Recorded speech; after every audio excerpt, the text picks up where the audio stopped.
Total pasokan 100 miliar bukanlah untuk menjadi kaya dengan cepat, tetapi untuk melayani sejumlah besar orang. Membandingkan Pi dengan Bitcoin dengan total pasokan hanyalah simbolis untuk kita belajar bagaimana memahami sebuah proyek menjadi besar, bukan berangkat dari kebetulan dan simsalabim. Bitcoin lahir pada tahun 2009, Pi lahir pada 2019 untuk ratusan juta pengguna biasa. Sahabat Yasdar, setuju dan menyukai tayangan ini? Berikan komentar terbaiknya untuk Yasdar TV lebih berkembang dan berkualitas. Biasakan selalu mencari informasi dan berita lain sebagai referensi dan pembandingan terhadap kebenaran informasi yang admin sajikan. Yasdar TV, saluran Pi Network.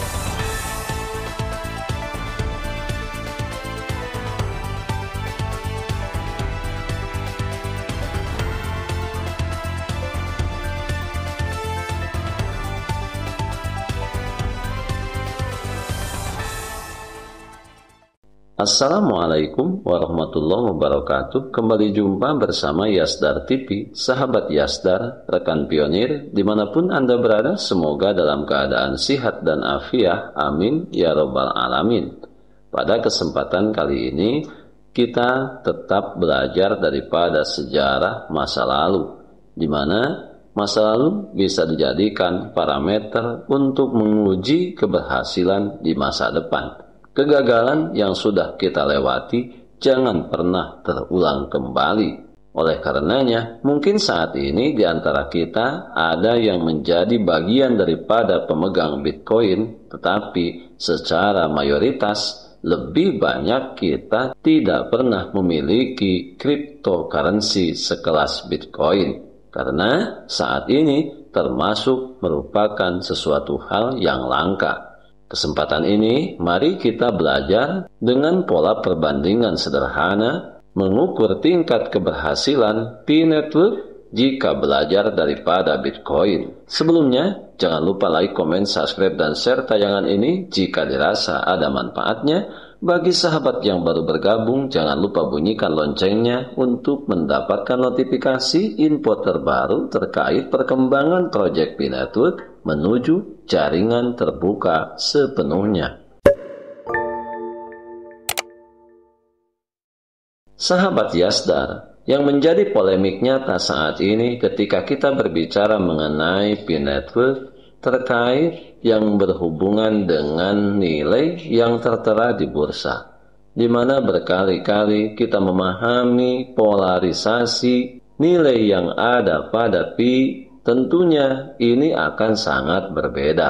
Akan tetapi, walaupun beberapa kali kita mendengar, kita mencermati, dan kita menyimak berbagai penjelasan dan edukasi, tetapi saat ini kita seperti menutup mata dan tidak mau tahu dengan kondisi seperti itu. Yang kita tahu adalah harga Pi saat ini anjlok berada di kisaran yang sangat rendah. Sahabat Yasdar, maka dari sinilah kita sedikit perlu mencermati beberapa fakta sejarah ke belakang di dunia cryptocurrency, di mana hal ini tentunya akan menjadikan rujukan yang paling berharga untuk kita kemudian dijadikan parameter, dijadikan studi kasus untuk kemudian kita lebih bisa menerima kondisi yang kita jalani saat ini, terutama yang berhubungan dengan proyek Pi Network. Sahabat Yasdar, jaringan Pi total 100 miliar versus Bitcoin total 21 juta. Ini merupakan sebuah fakta yang menarik. Banyak orang yang memikirkan Pi bereaksi. Total pasokan 100 miliar, apakah ini termasuk sampah? Tapi jangan menilai. Biarkan kecerdasan buatan menganalisis data, logika, dan pemikiran kuantitatif.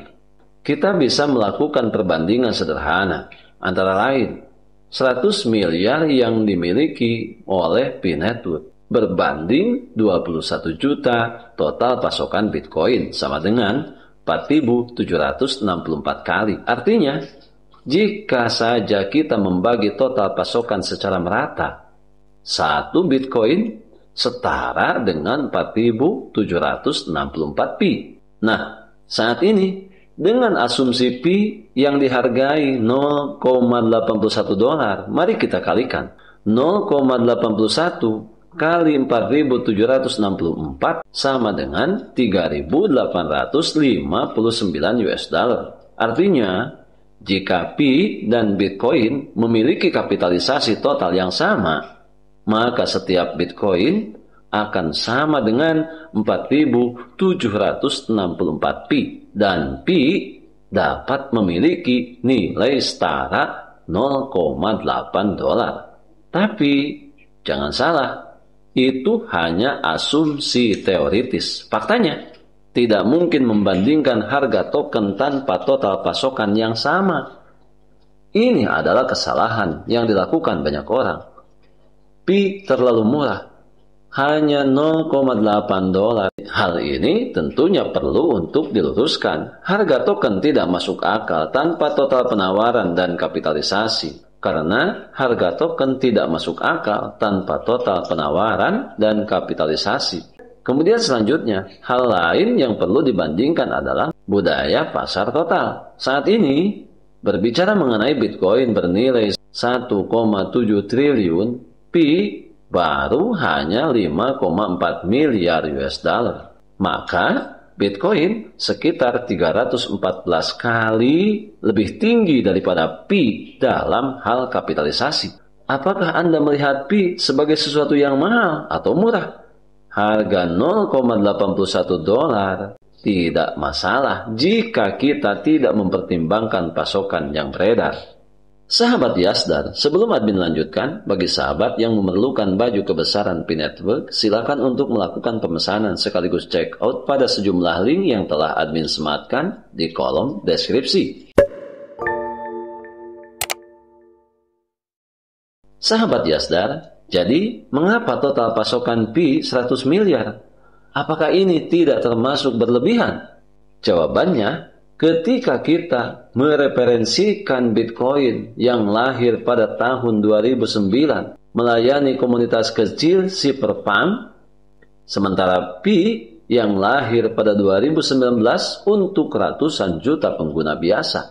Tentunya pasokan 100 miliar bukanlah untuk menjadi kaya dengan cepat. Tetapi perlu diingat, ini untuk melayani sejumlah besar orang di seluruh penjuru dunia. Bitcoin digunakan untuk penyimpanan, sementara pi digunakan dengan pola berbeda yang tepat sasaran, berbeda pada struktur busur. Oleh karenanya, membandingkan pi dengan Bitcoin dengan total pasokan hanyalah merupakan simbolis.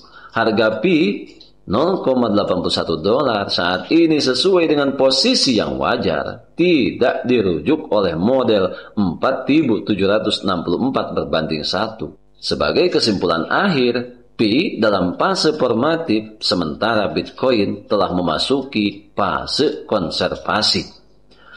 Maka di sini seharusnya tidak bertanya pi pernah sama dengan Bitcoin. Lantas kemudian apakah pi akan bisa membersamai Bitcoin atau melampaui Bitcoin bahkan ketika digaungkan nilai GCP 314.159 dolar? Ini merupakan sesuatu hal yang sebagian orang memandang sesuatu hal yang mustahil. Oleh karena itu, kita di sini harus senantiasa selalu melihat sejarah yang telah kita lalui bersama, khususnya di dunia cryptocurrency. Sebagai pandangan admin pribadi, jangankan 314.159 dolar, lebih dari itu pun bisa terjadi. Tentunya hal ini berjalan dengan perkembangan dan populasi manusia di mana mereka mulai mengenal dunia cryptocurrency, karena hal ini tentunya akan sangat menguntungkan untuk Project Pi Network yang secara regulasinya bisa diadopsi oleh semua kalangan tanpa memerlukan perangkat keras yang mahal dan dibatasi pada komunitas atau golongan tertentu. Sahabat Yastar, kita adalah pionir dan pionir adalah kita. Tetap saling mengedukasi, berbagi pengalaman dan wawasan untuk memantapkan pengetahuan kita terhadap Project Pi Network. Biarkan semua kebisingan meramaikan dan melewati akun sosial media yang kita punya. Kita tetap jalani proses ini dengan baik. Sementara untuk hasilnya, semoga pencipta semesta memberikan nilai yang berharga bagi kita semua. Tetap semangat, tetap optimis, tetap bersyukur, tetap mengambil semua peluang dan potensi baik untuk menjemput masa depan yang lebih baik. Salam petir, jeder, jeder, jeder. Wassalamualaikum warahmatullahi wabarakatuh.